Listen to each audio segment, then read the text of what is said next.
Chers amis, chers Toastmasters, il est 20 h pour vous à Moscou.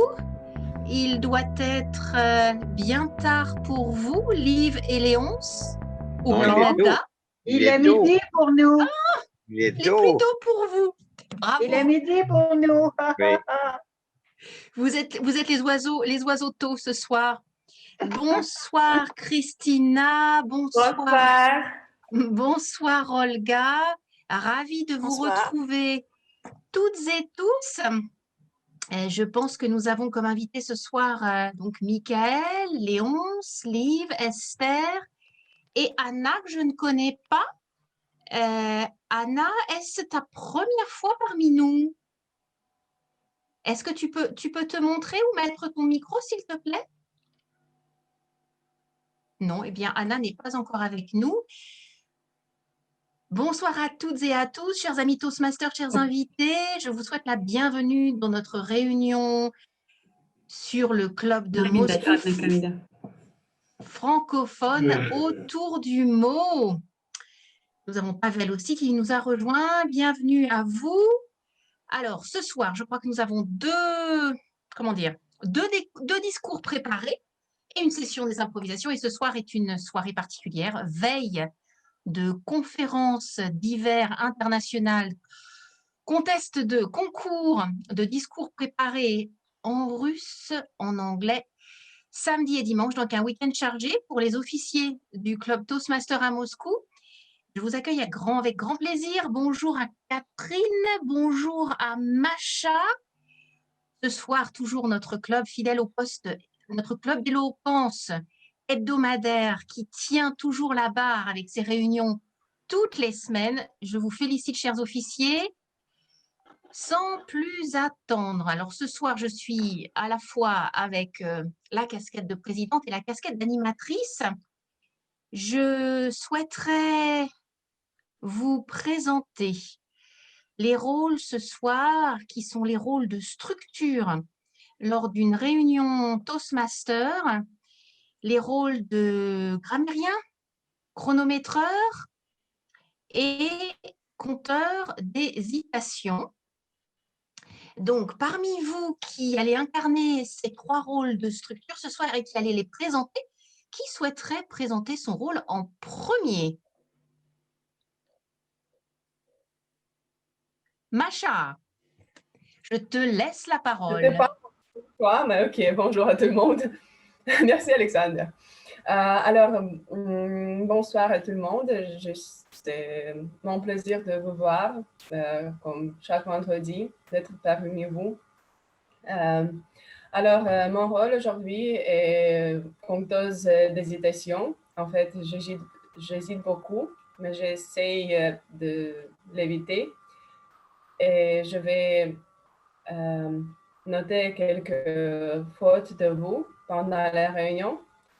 Et j'espère que vous avez la chance de me pardonner pour mes hésitations. Pardon. Donc, bonne chance à tout le monde.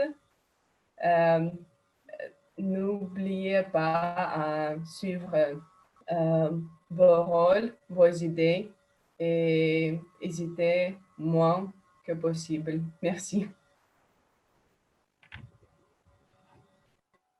Bravo, Macha. Merci beaucoup et surtout, sois rassurée, nous pardonnons tout chez Toastmaster et il n'y a rien à pardonner puisque nous sommes là pour apprendre, chère Macha, et tu apprends beaucoup et tu apprends très bien et très vite. Je vais désormais passer la parole à Olga, je crois, ce soir, qui va incarner notre grammairienne. Je te laisse te présenter et présenter ton rôle, chère Olga. Merci Sophie. Bonsoir tout le monde. J'espère que vous allez bien, malgré tout. Et tout d'abord, je voudrais vous expliquer en quoi consiste mon rôle. Je vais vous en toucher deux mots. Et ça d'ailleurs, c'est le mot du jour, plutôt l'expression du jour. Est-ce que je peux avoir le droit pour partager mon écran, Sacha? Ou Je sais Oh, pas, je ne sais Arsène pas peut-être? moi-même, c'est Arsène aujourd'hui qui est C'est très Arsène. Ah, Un pardon, minute, un Arsène. minute. Uh-huh. aussi. Je ne peux pas rien faire, excusez-moi. Hein. Olga, C'est pas grave, oui. 1 minute. Mhm. Et donc, l'expression veut dire parler. Une seconde. L'expression en toucher de mots, ça veut dire parler brièvement de quelque chose. Et en fait, il y a une autre option pour cette expression, c'est en toucher un mot. Et je voudrais vous dire encore que pendant vos discours, chaque fois que vous parlez pendant la réunion, s'il vous plaît, essayez d'utiliser cette expression le plus possible. Et à la fin de la réunion, je vais retourner avec mon petit rapport et je vais nommer la championne ou peut-être le champion, la personne qui va utiliser l'expression du jour beaucoup de fois. Et de plus, je vais prendre mes petites notes sur le bon et mauvais usage de la grammaire française, y compris la phonétique, le vocabulaire, ça veut dire les mots et les phrases correctes et pas correctes peut-être, les mauvaises ou les bonnes constructions grammaticales, l'ordre des mots, les propositions, trop de choses en fait. Et je voudrais vous dire que maîtriser la grammaire française, c'est un travail acharné et nous sommes tous ici les héros et les héroïnes. Bravo à nous. Et donc, n'ayez pas peur et gardez à l'esprit les pièges courants tels que le genre des noms et des adjectifs, la réaction des verbes, la conjugaison des verbes, etc. Et donc, je suis prête. J'ai mes stylos de différentes couleurs sur moi. Bon courage, chers Toastmasters, chers invités. Et je ne sais pas si j'ai réussi à en toucher de mots, mais je vous rappelle encore une fois, en toucher de mots, c'est l'expression du jour. Merci. Je redonne la parole à Sophie. Merci beaucoup, Olga, de nous avoir touché plus que 2 mots, mais en tout cas, tu as respecté ton expression puisque tu as été à la fois brève, concise, et nous avons eu le sentiment que tu allais effectuer un travail extrêmement rigoureux sur notre grammaire à toutes et à tous ce soir. Je t'en remercie beaucoup, Olga. Je souhaiterais désormais saluer et présenter notre chronométreuse ce soir en la présence de Natalia. Natalia, bonsoir à toi, ravie de te retrouver parmi nous. Oui, bonsoir à tous. L'espace est à toi. Merci Sophie. Bonsoir à tous, je suis ravie de vous voir tous. Je suis heureuse de passer encore une soirée parfaite avec vous. Alors, aujourd'hui, je joue le rôle de chronométreuse. Ça veut dire que aujourd'hui, je vais vous aider de suivre le temps limité. Nous avons quelques sortes de discours et nous avons la dureté de ces discours sont différents aussi.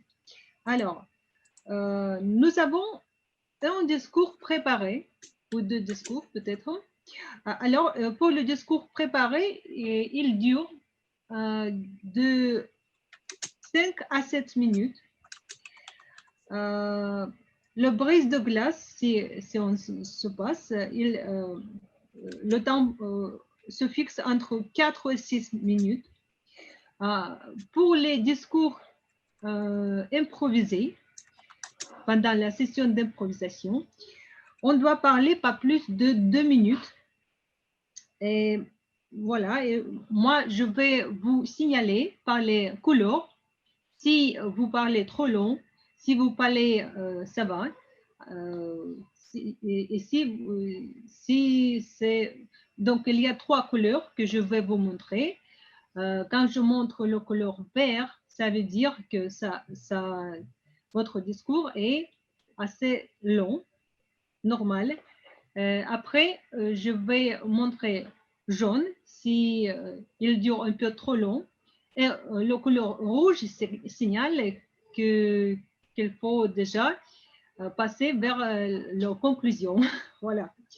Ou bien le couleur rouge signale que votre discours est trop long. Donc, vous avez surpassé le temps. Voilà. Et vers la fin de notre réunion, je vais faire mon rapport à propos de temps utilisé correctement ou non. Merci. Bonne chance. Merci beaucoup, Natalia, d'être notre chronométreuse ce soir. Oui, le mot est un petit peu compliqué. Et alors, ce soir, nous avons donc 2 discours préparés par 2 jeunes femmes et je souhaiterais commencer par poser une question à une de nos 2 oratrices qui s'est longuement préparée, sans aucun doute ce soir, si elle accepterait de changer, d'intervertir dans le programme et de passer en premier au lieu de passer en second, en la personne de Christina. Christina, je crois que Vika est quelque peu, un petit peu en retard. Est-ce que tu accepterais de passer en premier, s'il te plaît?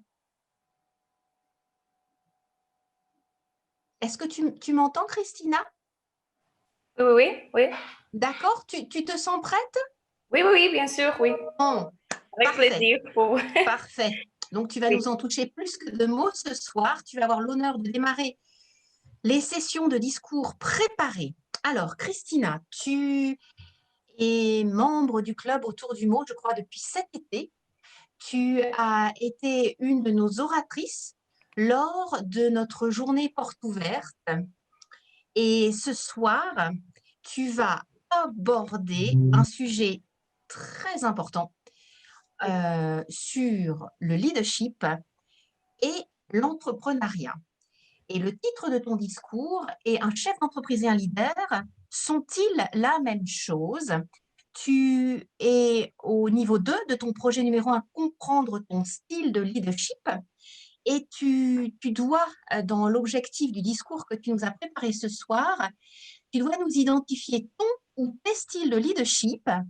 Et donc, tu dois nous présenter ce discours-là. Le titre de ton discours, « Un chef d'entreprise est un leader, sont-ils la même chose ?» Christina, à toi la parole. Merci beaucoup. Aujourd'hui, j'ai préparé un discours très important pour tous les employés dans l'entreprise et je crois pour tout le monde, tous les gens, parce que c'est une bonne question. Qu'est-ce que la différence de chef de l'entreprise et un leader? Et mon discours est divisé en 3 parties. Aujourd'hui, dans la première partie, je vais réfléchir sur les différences entre le leader et le chef. Dans la deuxième partie, je vais parler un peu de style de leadership en total, en général. Et finalement, je vais fixer l'objectif dans mon style de leadership personnel. Donc, à première vue, il peut sembler qu'un leader et un chef d'entreprise, c'est la même chose. Mais si vous examinez ces thèmes en détail, vous pouvez voir que ce sont les choses très différentes. Et la plus grande différence est que le chef contrôle l'exécution de son ordre et un leader motivé, diriger l'équipe, les gens et contribuer au processus de leur développement et de le développement d'entreprise en particulier. Idéalement, le chef d'entreprise devrait être un leader, en même temps qui fait confiance à ses employés et essayer d'entrer leur position dans toutes les situations difficiles. Mais en réalité, c'est bien sûr non pas toujours cela. Et le leader peut être un leader sans avoir le poste de leader. C'est très important puisque je crois que le leader, ce n'est pas le poste formel. C'est quelque chose de plus. Par exemple, un chef d'entreprise, c'est un fonctionnaire formel qui doit combiner les qualités de leadership et gérer les employés, mais parfois, généralement, il juste transférer les responsabilités aux les autres. Et maintenant, je veux parler de les principales caractéristiques d'un leader. Bien sûr, c'est sociabilité et convivialité. Et un leader doit être un exemple pour toutes les équipes, l'exemple pour suivre, bien sûr. Et un leader est choisi par la société, par les équipes, sans autre documentaire ou autre formalité. Et un leader doit travailler dans l'intérêt des employés, mais il n'est pas être très indulgent et très flexible. Et un leader n'agit pas toujours selon un algorithme. Il cherche un chemin, il trouve quelques décisions, quelques solutions inhabituelles pour votre équipe. Un leader a toujours d'avantages. Bien sûr, un leader est une personne qui possède quelques informations importantes. Il connaît toutes les affaires dans l'entreprise, participer directement aux affaires, l'équipe du travail de l'entreprise, etc. Et bien sûr, c'est très important, un vrai leader est responsable pour les décisions qu'il a prises et il peut payer en totalité pour cela. Maintenant, je veux passer à la deuxième partie. J'ai trouvé la théorie de leadership de Levin, c'est 1938. Et Levin distinguait trois types de leadership très importants. C'est style autoritaire, style démocratique et style libéral. Je veux parler un peu sur chaque type. Style autoritaire de leadership, il caractérise par la rigidité, l'exigence, l'unité de commandement, la prédominance des fonctions, c'est-à-dire ce style montrait le pouvoir d'un chef. Et ce style s'oriente sur le résultat, l'ignorance de facteurs socio-psychologiques. Les autres choses, c'est le style de leadership démocratique. Ça repose sur la collégialité, la confiance, l'initiative et créativité. Et bien sûr, l'orientation non seulement sur les résultats, mais aussi sur les moyens de les atteindre et les membres des équipes. Le dernier style de leadership est libéral. Libéral, le style libéral caractérisé par une fiable exigence, le manque de discipline et de passivité, la perte de contrôle total et liberté d'action de l'équipe. Et je crois que comprendre les styles de leadership d'entreprise, c'est une chose très importante. Et ça peut mener toutes les équipes à de bons résultats. Et maintenant, je veux passer à la troisième partie. C'est mon style de leadership personnel. Je fais un petit test dans le site de Toastmaster. Oui, c'est quelques résultats. Et le test a montré que moi, c'est un leader innovant. Un l'idée innovante, partage une vision du futur des recherches, encourage les idées innovatives, crée de la motivation pour les équipes. Et, il respecte la créativité des membres de l'équipe et inviter à une conversation collaborative.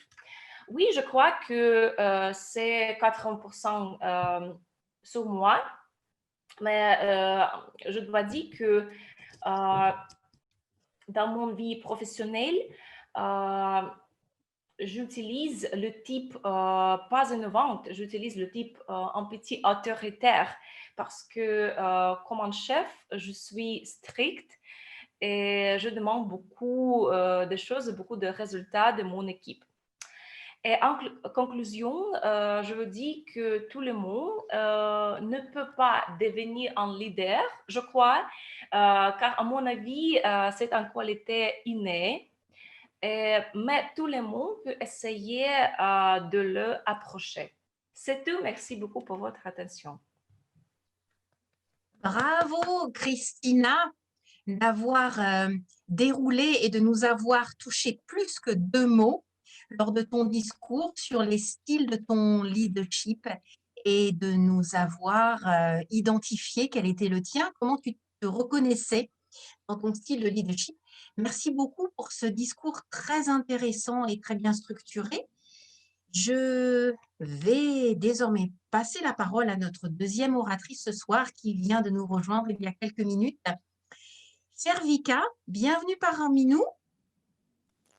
Ce soir, tu vas nous parler en fait d'un discours que tu as préparé, tu vas nous développer un discours que tu as préparé, niveau 1 du projet numéro 2, donc ton deuxième discours qui a pour objectif de mettre en œuvre ce que tu as reçu comme retour et conseils lors d'un précédent discours afin de les appliquer. Ce soir, tu vas nous parler d'un sujet que j'adore, donc je vais être toute oui, le langage gestuel au ballet. Et je dois dire, chère Vika, que tu portes le nom d'une de vos ballerines, des ballerines en Russie, les plus célèbres, les plus talentueuses autour du monde. Et je me demandais si tu étais un membre de sa famille. Non, non. Je te Ce n'est laisse. pas ça. En tout cas, tu as le nom, le Mais qui va oui, avec ton discours, qui va parfaitement avec ton discours ce soir. Chère Vika, langage gestuel au ballet. Vika, langage gestuel au ballet. À toi la parole.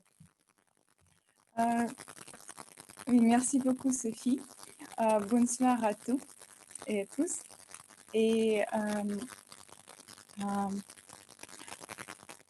j'ai besoin de droit pour faire la démonstration de mon écran. Sacha, est-ce que je peux le faire, s'il vous plaît? Je ne peux pas le faire car Arsène est notre... Arsène, s'il te plaît, aide-moi. J'ai besoin de montrer la présentation. Oui, oui, maintenant, tu peux faire le cas.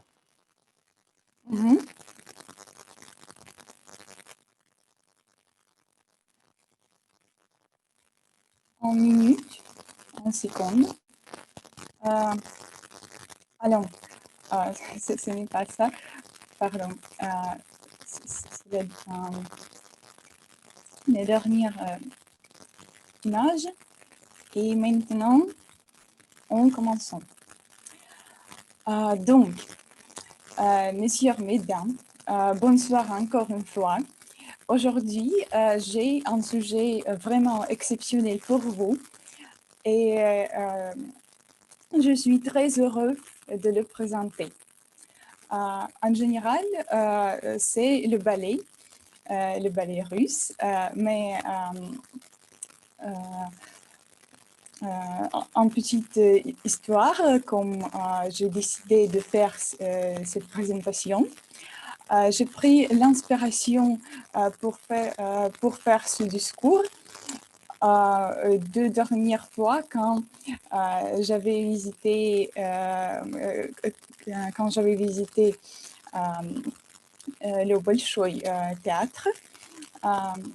C'est, je crois, un théâtre le plus connu dans la Russie et pas seulement en Russie.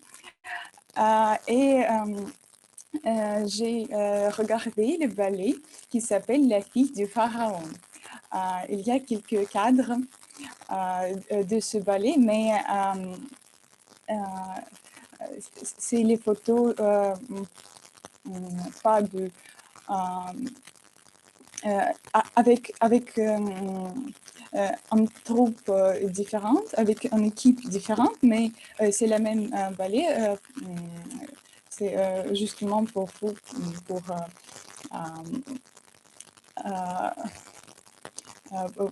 connaître, pour savoir. Et je l'admire beaucoup, ce ballet. C'est une œuvre vraiment incroyable. Et maintenant, je vais utiliser les photos de ce ballet pour vous faire savoir les gestes principaux du pantomime au ballet. On peut dire aussi le langage gestuel au ballet. Du ballet. Comme c'est une chose, le langage gestuel ou la pantomime, c'est une chose très simple qui aide un spectateur à comprendre mieux le sujet et le spectacle, les émotions des personnages principaux, etc. Donc, on passe au langage gestuel ou à la pantomime. Donc, les premiers cadres composent un petit monologue du personnage principal. C'est un archéologiste et dans les premières photos, il pointe avec sa main le tombe où se repose la fille du pharaon comme la momie. Et ce geste, comme ça, il pointe avec sa main, il signifie elle ici. Mais la signification du geste de main peut être différente. Par exemple, si le personnage pointe à nous, c'est comme vous, ou il peut pointer à autre personnage. Je crois que c'est clair. Ici, c'est elle. Puis, dans le photo suivant, il touche sa poitrine et ça veut dire moi, comme ça. Et puis, il touche sa tête et puis lève la main, ça veut dire rêve ou le sommeil.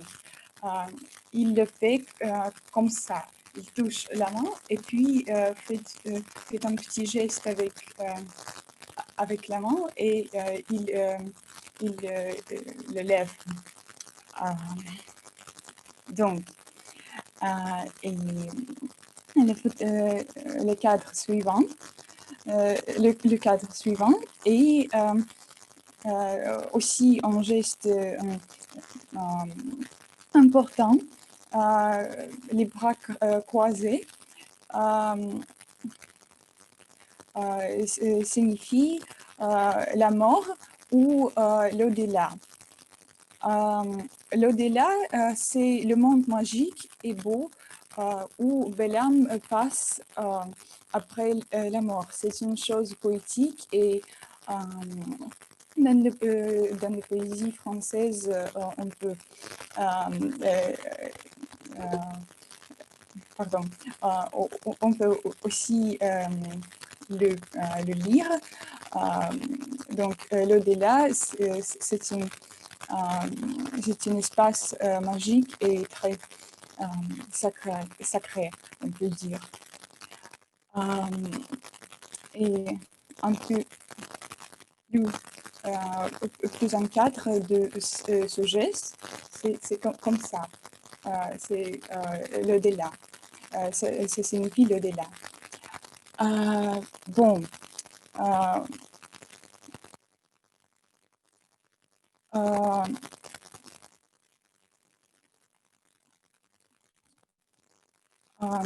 Ici, le personnage touche ses lèvres avec la main et puis il lève la main comme ça. C'est un geste très très connu. C'est quelque chose comme ça. Si vous pouvez me voir. Et ça signifie c'est très beau à propos de la beauté de la femme. Bon, et en général, le monologue gestuel de ce personnage nous aide à comprendre ses émotions à propos de la fille du pharaon, une jeune femme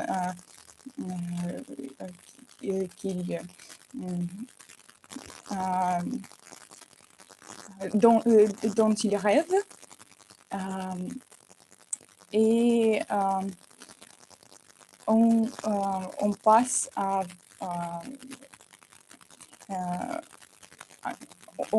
aux photos suivantes.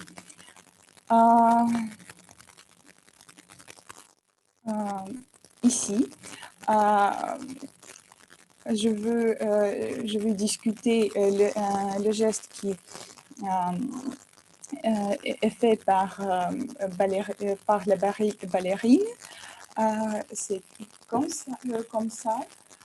Elle se cache son visage avec la main et elle lève notre bras. Et ça signifie j'ai peur. Comme vous pouvez voir, comme vous pouvez voir, ici, il y a le lion et la princesse a peur de ce lion. Bon.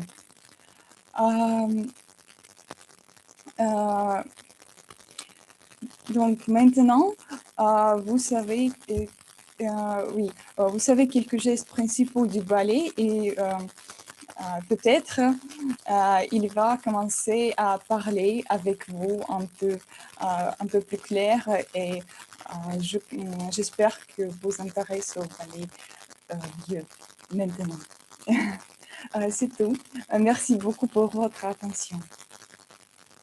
Merci beaucoup, Victoria, et bravo de nous avoir emmenés dans la légende du ballet de la danse classique en Russie, en passant par l'Égypte et la fille du pharaon. Merci beaucoup de nous avoir touché deux mots. Merci à vous. Et la fille du pharaon sur cette photo, c'est Svetlana Zakharova. Comme vous avez bien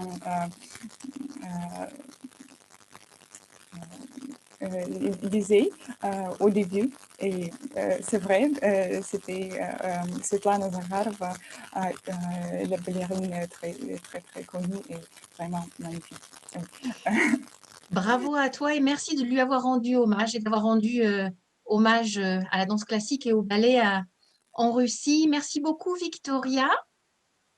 Je souhaiterais désormais vous présenter la suite de la réunion.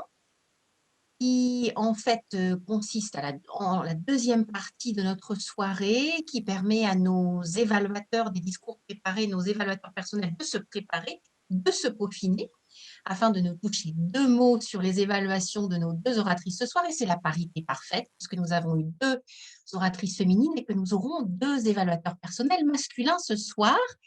Nous avons Esther ce soir qui va être notre maîtresse de cérémonie pour les improvisations.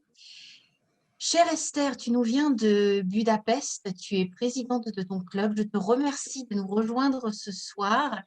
Je voudrais dire 2 mots sur toi, chère Esther. Nous nous sommes rencontrés il y a presque 1 an, jour pour jour, alors que tu étais déjà à Budapest et que j'étais à Moscou. Et nous avons été, comment dire, camarades ou partenaires dans un voyage que nous avons démarré toutes les 2 ensemble chez Toastmasters au sein du groupe Femmes en leadership. Donc, Christina, si tu es intéressée, c'est un groupe qui existe au niveau mondial chez Toastmasters. Je crois que ce soir, tu as donné le là, tu as donné le ton par ton discours sur le leadership. Chère Esther, ce fut un plaisir de commencer et de dérouler ce voyage avec toi depuis 12 mois. Et je vais te laisser l'espace digital pour commencer ton travail de maîtresse des improvisations ce soir parmi nous. Merci à toi.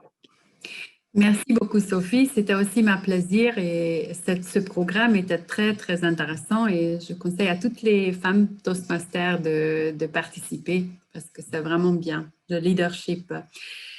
Et bon, maintenant, je suis très heureuse aussi de revenir chez vous. C'est un peu comme rentrer chez vous, toujours. Donc, j'espère bien qu'un jour, à la fin de cette épidémie, je pourrai me rendre à Moscou aussi personnellement parce que je me sens déjà beaucoup à l'aise avec vous. Donc, ce serait très intéressant de aussi vous rencontrer personnellement un jour. Donc, je vous ai apporté un sujet pour les improvisations que j'ai pas vraiment volé, mais j'ai été inspirée par un sujet de notre compétition dernière des improvisations. Et je veux en toucher 2 mots de ce sujet. Donc, c'est qu'est-ce qu'on peut apprendre de la nature? C'était en fait la question d'improvisation. Et j'ai réfléchi un peu davantage comment je pourrais vous présenter ce sujet pour vous donner des bons sujets pour improviser. Et en fait, à cette question, j'ai vraiment attendu une réponse parce que j'ai fait partie en tant que juge.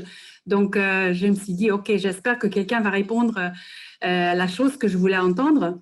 Et c'était en fait apprendre de la nature, ne pas surconsommer. Parce que je pense que la surconsommation, c'est une chose très humaine parce que les animaux ne mangent pas plus qu'ils en ont besoin, ou bien n'achètent pas, OK, ils n'achètent rien, mais ils ne consomment pas plus qu'ils ont besoin. Donc, nous, les gens, c'est un peu typique.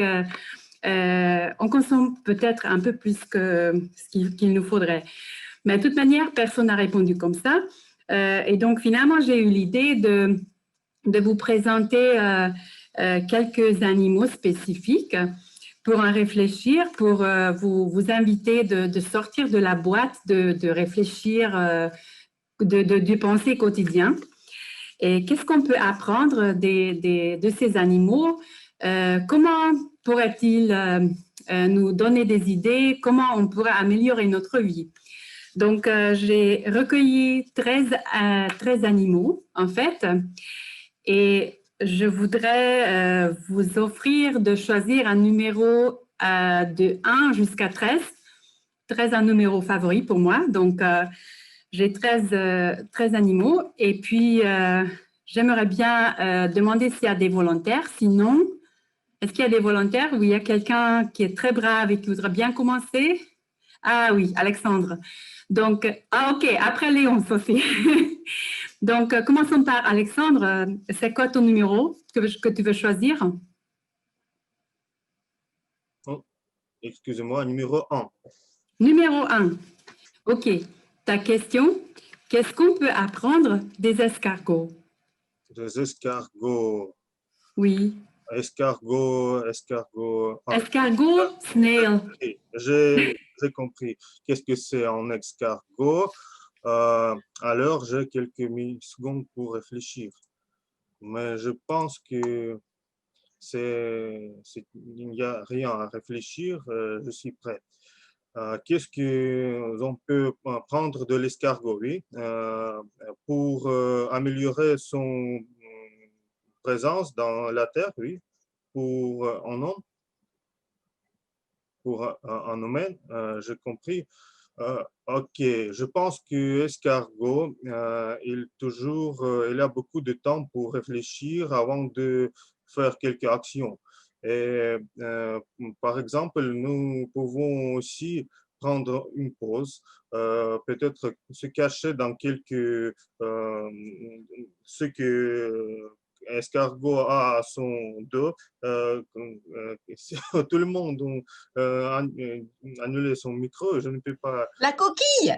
La coquille, peut-être dans sa maison, la coquille, avant de faire quelques actions, réfléchir et peut-être aller pour obtenir son but, pas très vite, mais avec le sens d'escargot, mais nous devons être sûrs que nous serons directement corrects, car si nous sommes comme escargot, peut-être nous n'avons pas beaucoup de temps de choisir une autre direction, mais les bénéfices de l'escargot, il y a beaucoup de temps de réfléchir et ce qu'on peut améliorer, c'est la vitesse. Mais il faut juste avoir un juste milieu. Mais en général, on peut prendre beaucoup de choses utiles de l'escargot. Merci. Merci bien, Alexandre. C'est sûr que les escargots n'ont pas trop stressé, donc ils ont vraiment le temps. Donc, tu as bien résolu la question. Donc, Léonce, tu veux bien prendre la prochaine? Oui, je prendrai le numéro 7. 7. Qu'est-ce qu'on peut apprendre des éléphants? Oui, merci. Qu'est-ce que l'on peut apprendre des éléphants? La question est intéressante. Je pense bien que je peux en toucher 2 mots. Deux éléments qu'on peut apprendre des éléphants.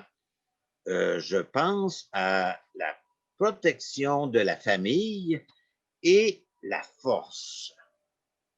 Comment la protection de la famille? On sait que les éléphants se tiennent toujours en groupe.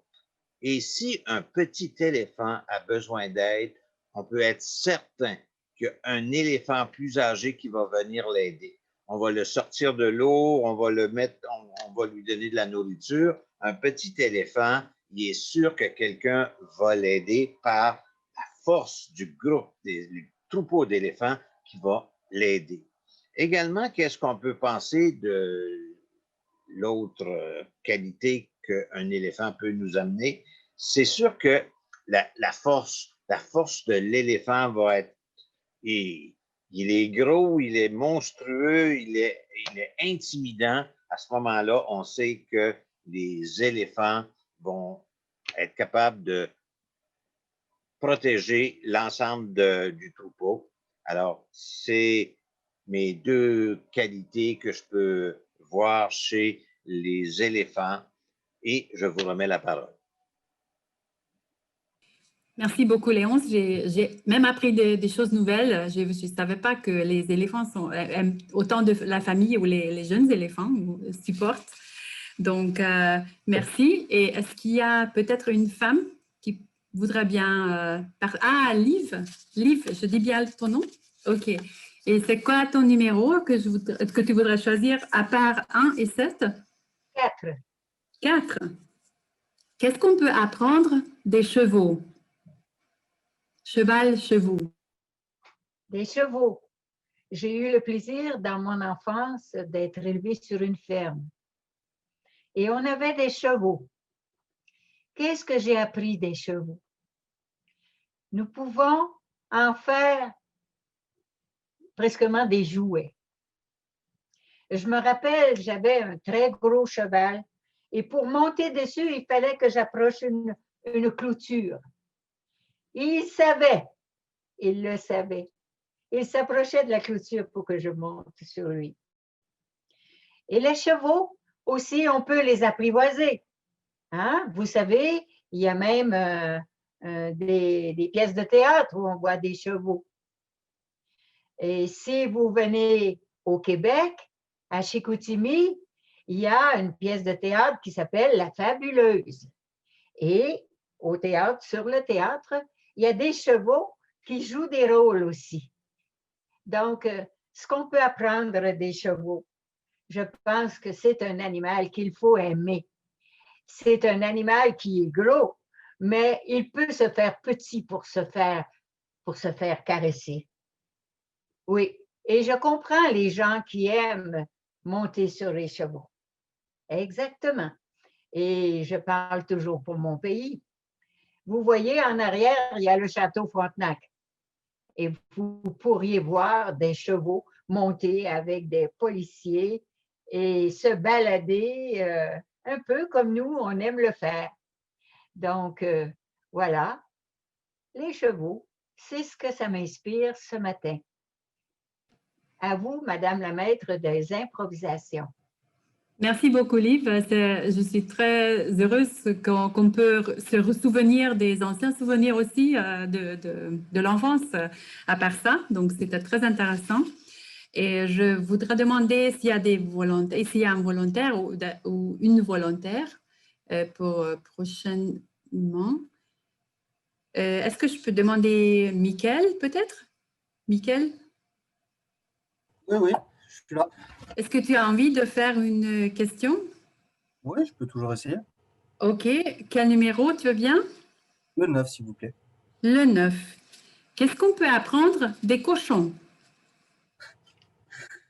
Alors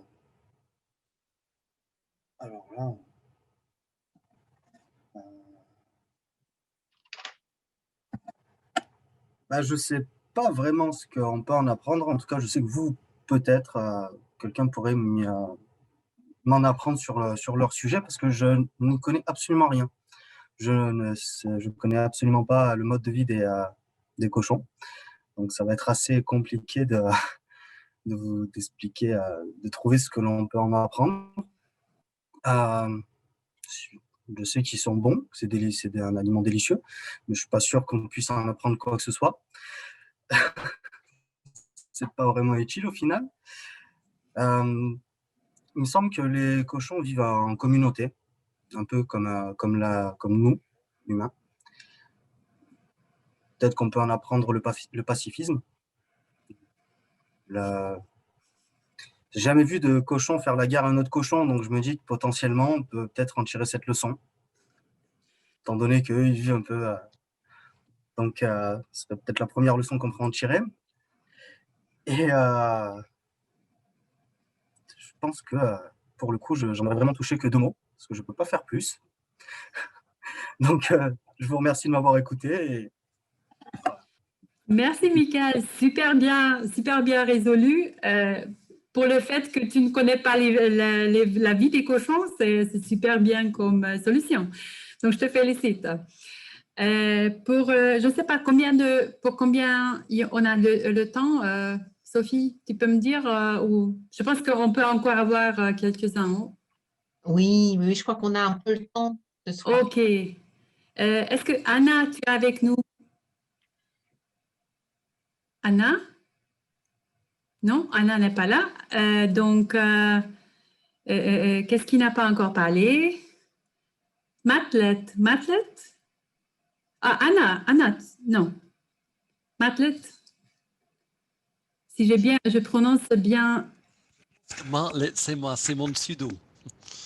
Ah, OK. Oui, c'est Trevor qui parle ici, oui. Ah, OK. Oui. Tu veux prendre une question? Pardon? Tu veux prendre une question? Oui, très bien, parfait, très bien, avec plaisir. Et quel numéro? Je vais prendre le 11. 11. Oui. OK. Qu'est-ce qu'on peut apprendre des perroquets? Des Perroquet. Mhm. D'accord, oui, en fait.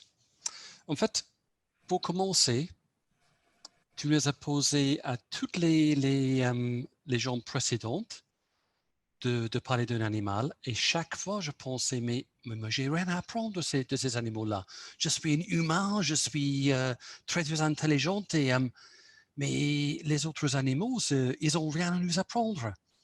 Mais en fait, au fur et à mesure que les autres personnes ils ont parlé, oui, bien sûr, chaque fois, chaque animal peut nous apprendre quelque chose.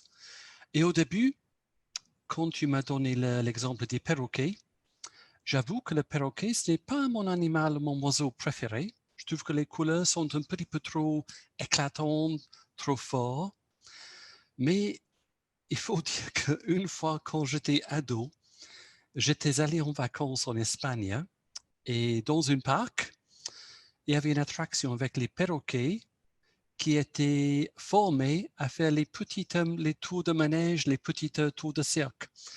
Et je pense qu'en espagnol, un perroquet, ça s'appelle un loro, et l'endroit, ça s'appelle loro parque. Et il y avait des perroquets qui marchaient sur patins en roulette, qui faisaient des acrobaties. Et je pense qu'il y avait même un qui faisait du vélo, sur un petit vélo. Donc, je pense que quand tu me lances le défi, qu'est-ce qu'on peut apprendre d'un petit animal comme un perroquet, comme moi, je n'apprécie pas trop visuellement. Je pense que ça me fait réfléchir qu'il faut que j'hésite, je pose un instant, je réfléchis et il y a toujours quelque chose dans chaque animal qui peut m'impressionner. Donc pour le perroquet, c'est pas mon animal préféré, mais c'est un animal qui a la possibilité de m'apprendre quelque chose. Merci. Merci bien. Et je suis tout à fait d'accord avec toi qu'il y a toujours des choses de n'importe qui, on peut apprendre des choses. Il faut juste faire attention. Oui. Donc, le prochain candidat pour une question intéressante, ou bien Macha, Je vais essayer, oui. tu prends un. OK. Quel numéro? 5. 5. Il me reste 5. OK. Qu'est-ce qu'on peut apprendre des poulets? À mon avis, les poulets ont leur propre langage et peut-être ils sont trop bavardeux, mais je crois que c'est pas c'est pas honte de garder les émotions, et peut-être c'est même parfois important de parler, mais en touchant des mots et peut-être ils sont vraiment braves, à mon avis, parce qu'ils essaient de voler vraiment en petit âge, quand ils sont encore vraiment petits. Et en plus, que c'est connecté avec les cochons dans les fermes, car ils habitent tout ensemble, mais pas vraiment de conflit, mais non, au contraire. J'ai noté quand j'étais chez mes parents dans un village que ces poulets sont avoir ces arguments, mais en même temps, ils se contentent de vivre ensemble et de survivre et s'entraider. Merci. Merci bien.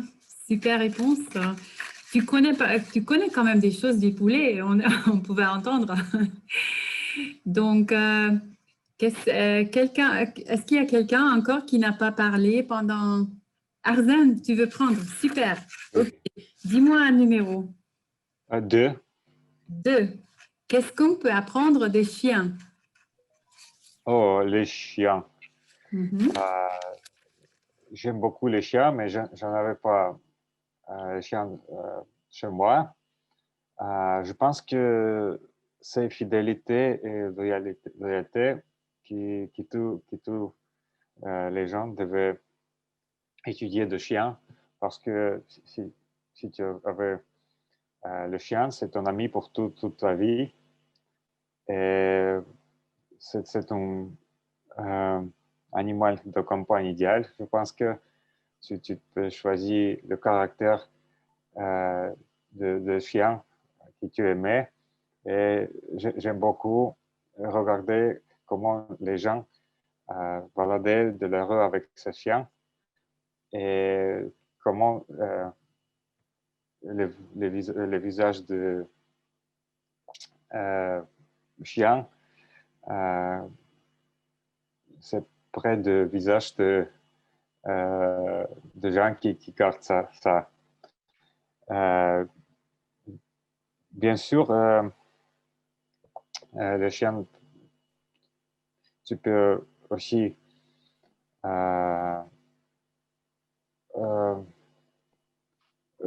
étudier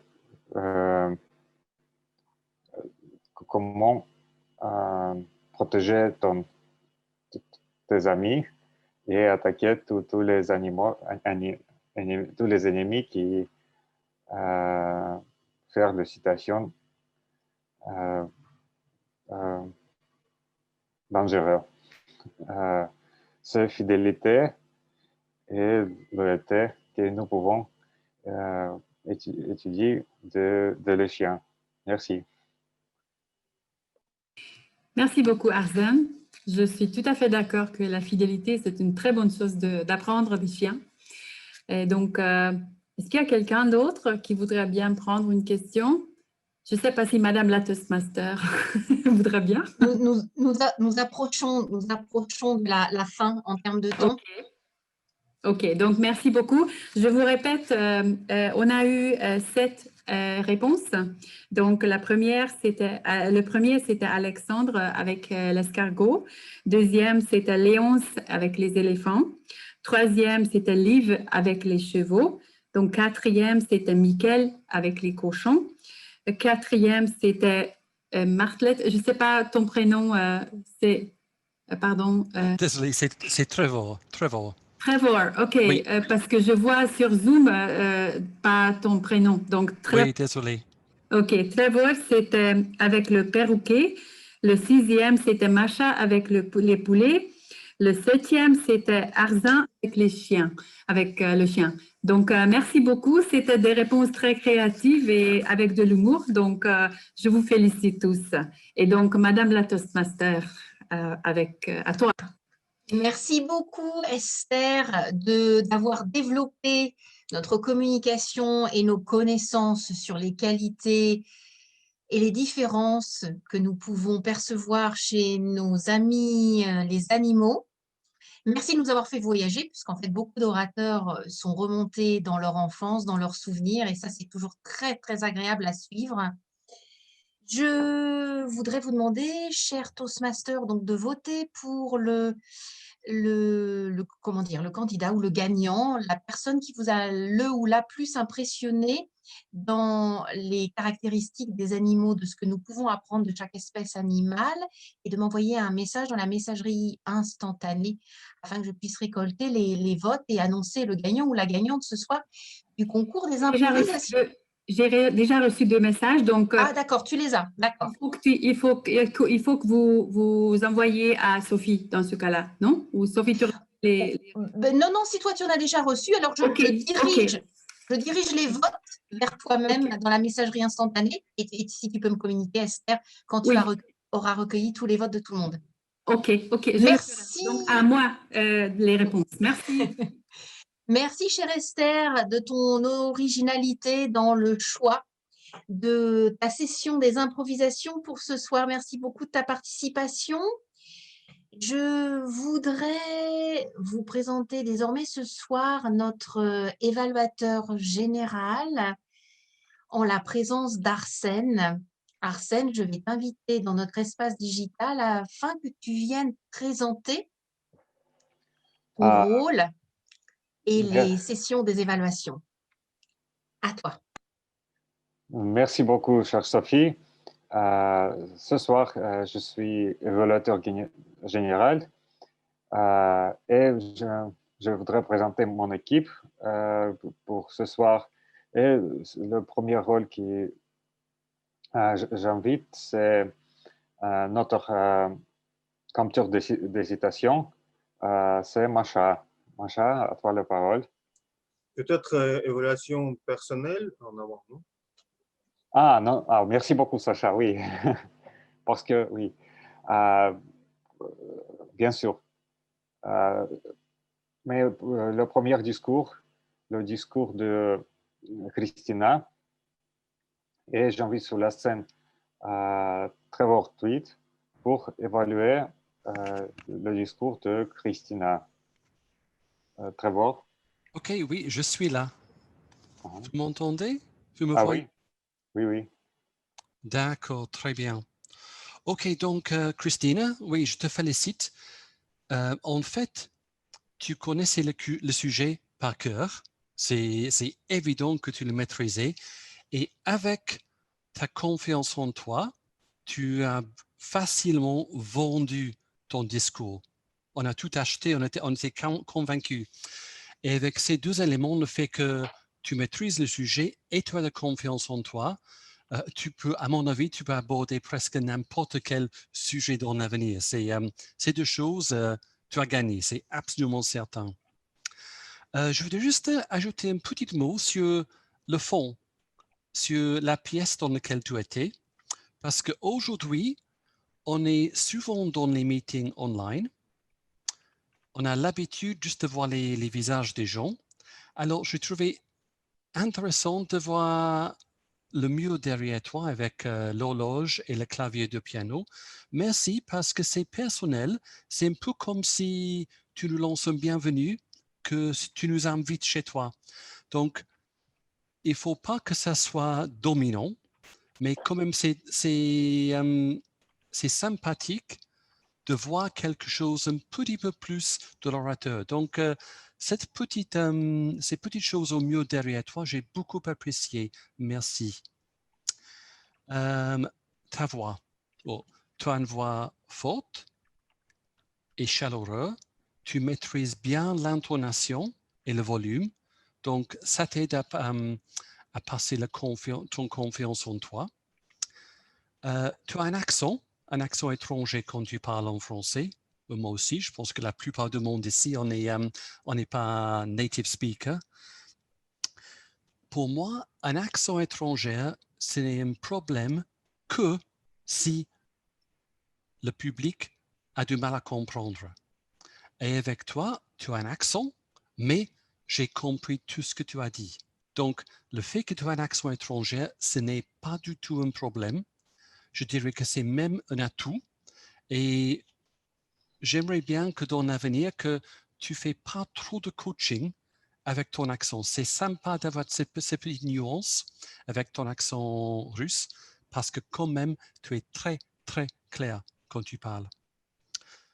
Les gestes et le mouvement du visage, des yeux, c'est naturel, c'est toi. Peut-être parfois il y avait un petit peu trop des mains qui bougeaient un petit peu trop, mais un tout petit peu de gestes visuels avec les mains, je trouve que ça c'est sympa et ça c'est naturel. Je vais juste ajouter une autre petite suggestion, c'est que parfois quand tu cherchais tes mots, tu avais un petit peu tendance à regarder à gauche ou à droite. Peut-être tout le monde a besoin de chercher les mots parfois. Et parfois, quand on cherche les mots, si on vise le public, si on vise la caméra, c'est plus convaincant. Parfois, c'est un petit peu une distraction de regarder tes yeux partir vraiment à droite ou à gauche. Donc, en gros, c'était vraiment super. Et honnêtement, tu maîtrisais le sujet, confiance en toi avec tes gestes naturels, le contrôle de ta voix. C'était vraiment super. Merci beaucoup. Merci pour votre évaluation. Merci beaucoup. Merci beaucoup, Trevor, pour ton évaluation très, très optimiste.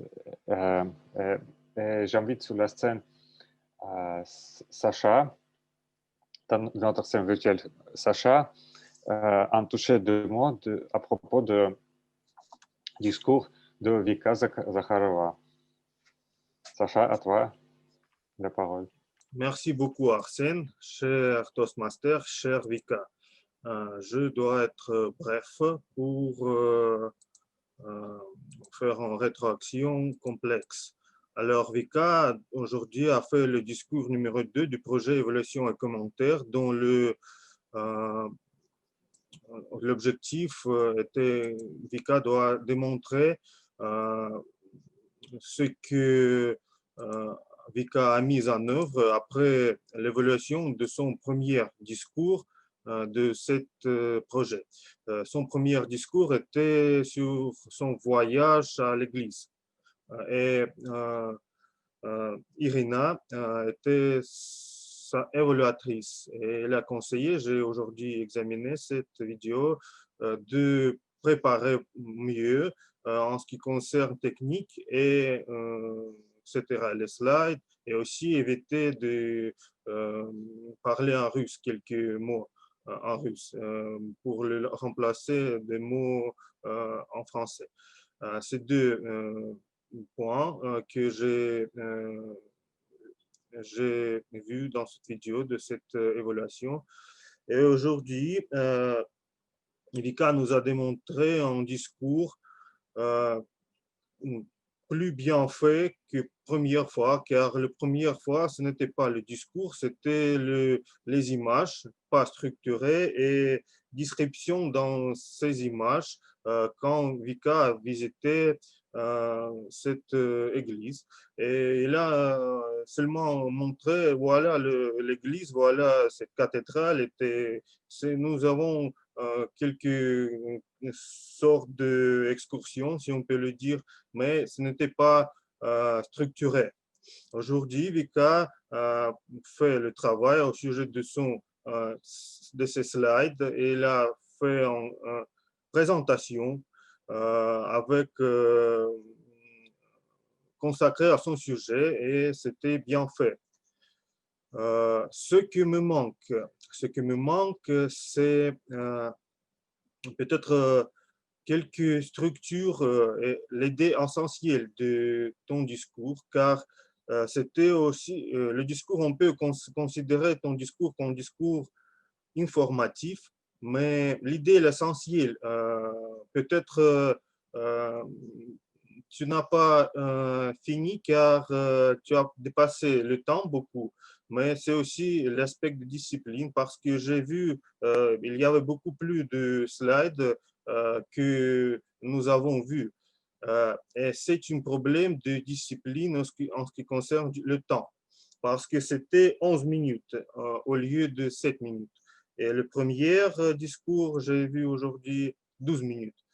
Je pense que le point fort à améliorer, c'est préparer ton discours avant la réunion et regarder le chronométrage pour que tu puisses faire le discours de 5 à 7 minutes, car c'est nécessaire pour les discours Toastmaster.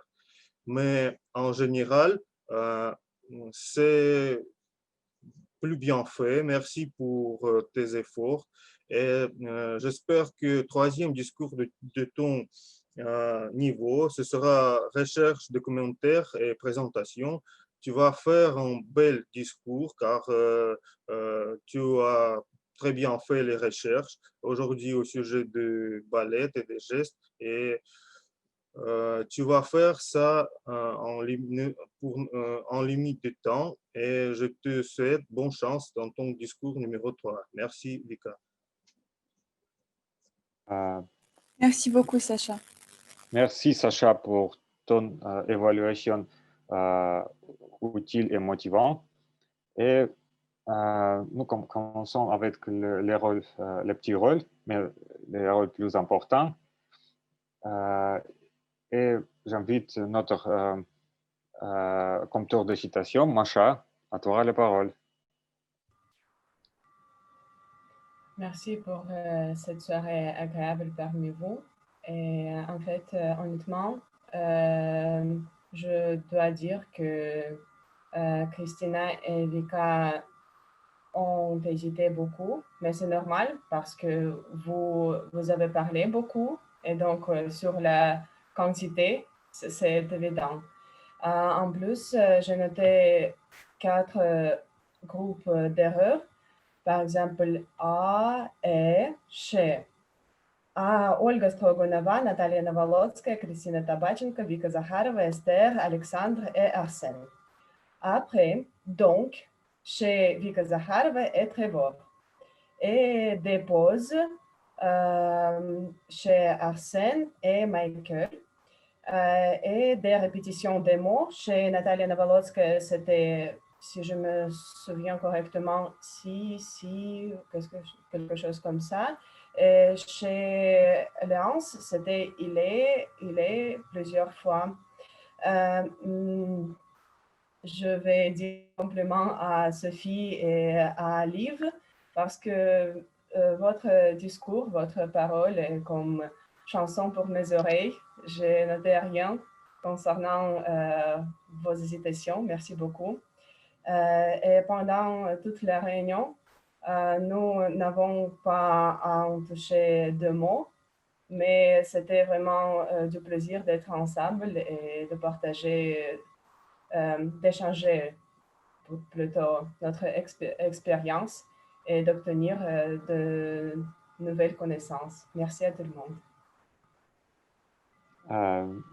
Merci, cher Macha, pour ton évaluation très sensationnelle.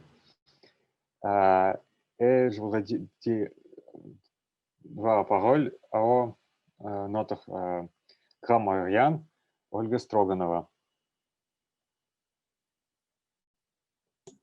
Merci Arsène. Et donc, comme Sophie a dit au début de la réunion, on apprend ici, tout le monde, donc c'est tout à fait normal de faire des erreurs, mais heureusement ou malheureusement, pas trop d'erreurs, pas trop de fautes aujourd'hui. Donc, travail exceptionnel, chers amis, très bien joué. Vous avez dépassé mes attentes aujourd'hui, mais je vais faire quelques commentaires. Et je vais commencer par Natalia. Natalia, tu as dit la dureté au lieu de la durée. Donc, une petite faute du vocabulaire. Chère Christina, s'il te plaît, fais attention au genre des adjectifs. Par exemple, la plus grande différence. Et je voudrais corriger une petite phrase que tu as dit. Tu as dit quelque chose comme n'est pas toujours cela. Et je pense que tu voulais dire ce n'est pas toujours le cas. Quoi encore? Cher Vika, c'est le langage. C'est très facile à être confuse parce que c'est la langue, mais le langage, par exemple, le langage corporel, le langage gestuel. Et je voudrais faire un petit compliment à Esther pour l'utilisation de cette belle expression, sortir de la boîte. Merci beaucoup, j'ai beaucoup aimé.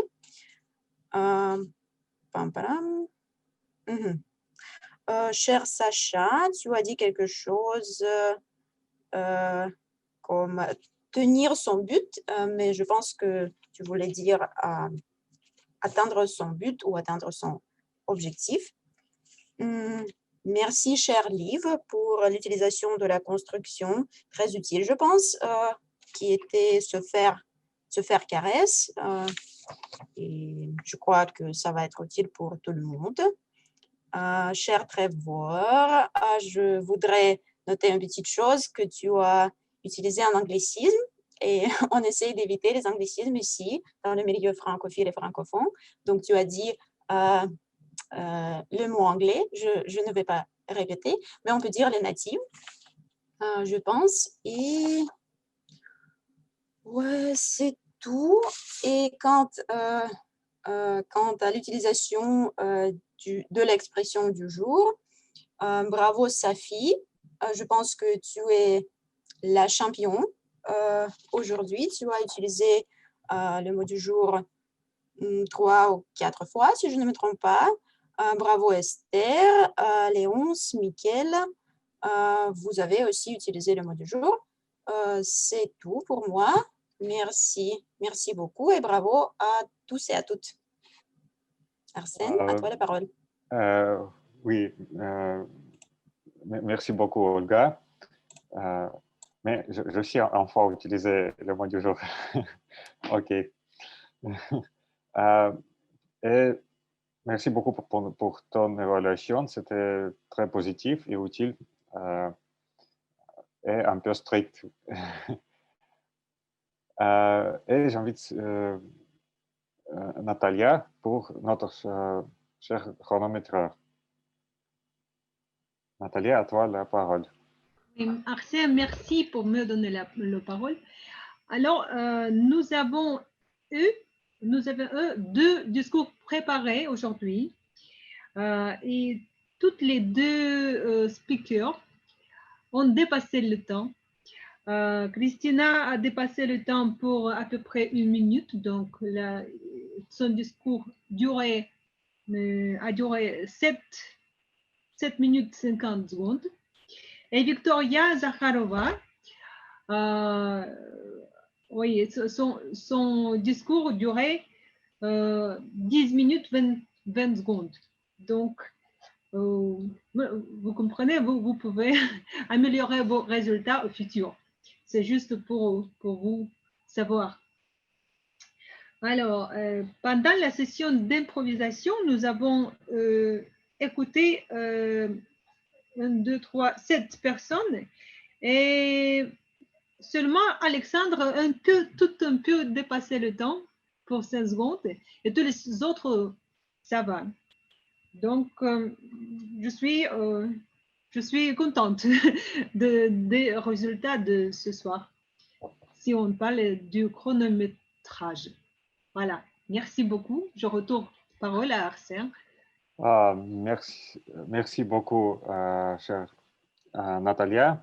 Je voudrais dire que ce soir, nous avons très bien réunion. Et nous sommes en temps. Je pense que c'est très important pour vendredi soir. Et aussi, je voudrais remercier notre animatrice de la réunion, notre présidente Sophie, parce que il a créé de manière très simple et utile pour ce soir. Et nous avons 2 discours aussi très préparés. Et j'ai vu que Vika et Christina travaillaient bien pour ça.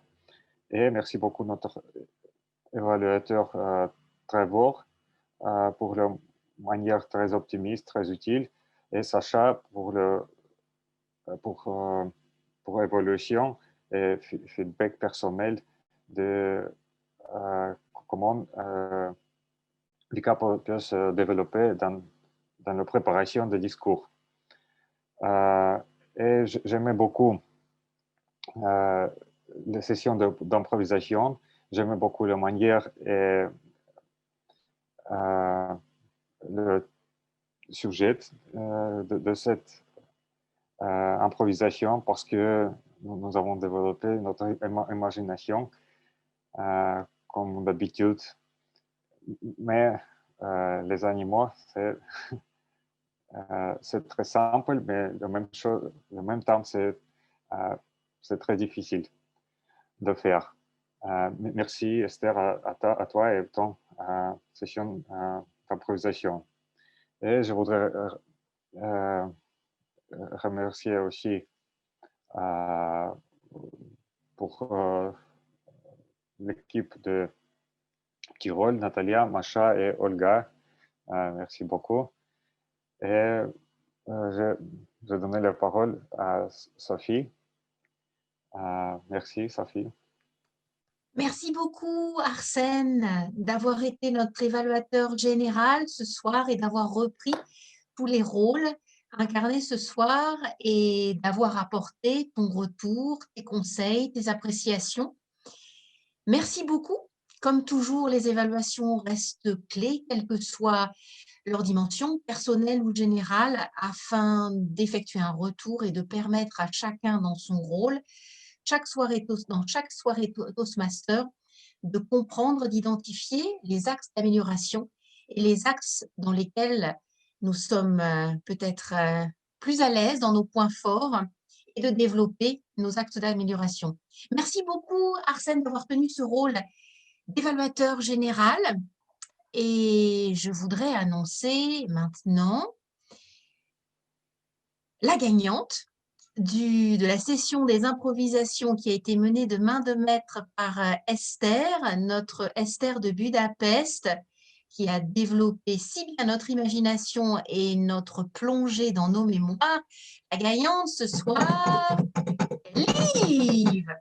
Bravo Liv, bravo à toi de nous avoir emmenés, fait partager un souvenir de ton enfance et de nous avoir autant appris sur l'intelligence des chevaux.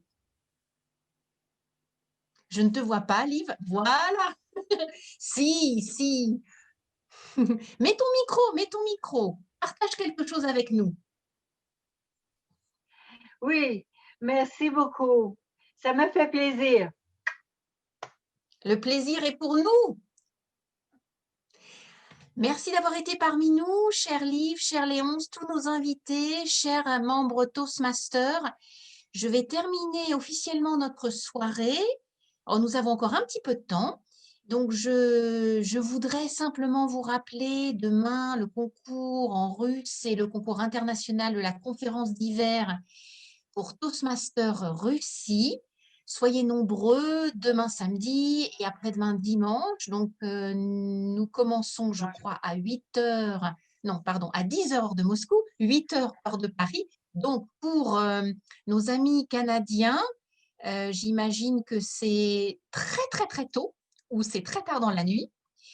Ceci étant, l'organisation et le déroulé de cette conférence permet de voir quels sont les meilleurs orateurs en français, en russe, sur le territoire de la fédération. Et je crois que nous avons aussi des contestants, des participants qui viennent d'autres territoires que la fédération demain. Nous avons énormément de masterclass, de classes de maîtres, pardon, excusez-moi, pour cet anglicisme. Et nous aurons, je crois, l'ancienne présidente de Toastmaster International qui va faire un discours inaugural, donc je crois demain matin, en la présence de l'Arc d'Olay. Nous avons des Toastmasters qui vont faire des masterclass de la fédération, mais aussi des Toastmasters qui viennent, je crois, des États-Unis et aussi des Toastmasters, bien sûr, de la fédération. Donc, chers amis, je vous invite à rejoindre la conférence d'hiver Toastmaster édition 2020 pour la première fois, donc en ligne, en franchissant les frontières. C'est le thème de notre conférence sur le territoire de la Fédération demain et dimanche. Voilà, je vais clôturer notre soirée. Merci à toutes et à tous de votre participation, de la réussite dans vos discours préparés, chère Christina, chère Vika. Ce fut une soirée extrêmement agréable, extrêmement intéressante. Bravo à toutes les deux, bravo à tous les tenues de rôle ce soir, grammairienne, chronométreuse et conteuse d'hésitation, nos évaluateurs personnels, notre évaluateur général et notre maîtresse des improvisations. Merci à toutes et à tous. La parole est à vous. Merci Sophie, super bien faite la soirée. Ben, merci à toi, hein. C'est très bien de faire ces rapprochements avec nos amis les animaux et nous éduquer dans ce domaine. Il y a beaucoup à faire. Sophie, Tu dois faire une je sais que nous sommes deux